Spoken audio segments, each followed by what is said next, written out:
So this is the #1 time saver right here. This is the Makita side grinder. You can get it to where it has an attachment guard on the front, so that way if you drop it, say you drop it in between a roll, you're not going to break your wheel cover, and it's also going to protect it from hitting other things that it's not supposed to. So you can use the one with the guard or without the guard. Right now I have one on without the guard.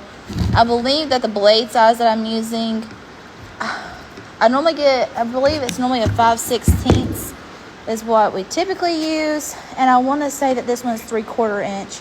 This was a different brand than I typically get, but it works really well and has lasted a lot longer. I'll have to try to find the packet for that and be sure. The next tool that I use is the cam sync.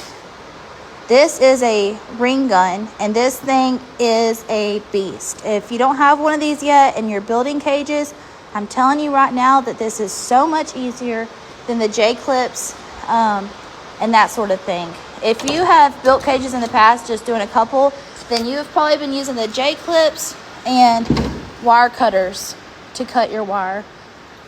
This will speed up your entire process right here, because this just cuts straight through everything. I typically go through, cut off my ends, measure out my lengths, and then cut. It's a huge time saver. Let me show you a demonstration on the ring gun real quick. So this unit right here, it has both sides, and then you literally just take it and you put it onto a slot and put the ring in. So fast, so easy. And then let me show you what it's going to do. So it's a complete ring. It goes all the way around both sides of wire and holds it tight. I'm going to link this tool again. I know I've linked it in the past and you guys absolutely loved it. But this works great. This also, you can see that I'm building another cage right now, and this is the tool that I use on all of my corners and everything to get those rings together. It just does a really great job. Okay, so moving along, next we have the metal brake. I'll do a little demonstration of the metal brake real quick too. Let me see if I can find something to set this on. I'm just going to bend an excess piece of wire. If you want to do carrier cages, or if you want to do hay racks and all that sort of thing, this is just going to make it way easier. Okay, so for this tool, it has 2 edges.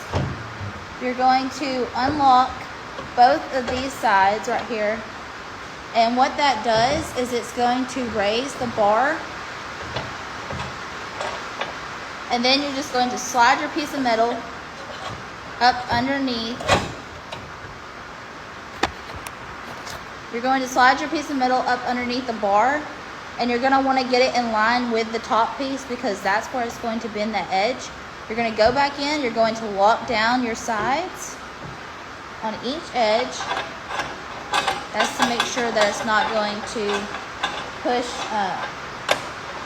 the wrong way, move it around or anything like that. You want to make sure that you do that. And then it has 2 handles on either side. You're just going to take your handles and bend up, and bend as far as you want. I'm just doing a 90. So a 90, you're just going straight up and down. You don't want to go past that, because you're going to be going past the 90 at that point. And then pull your wire out.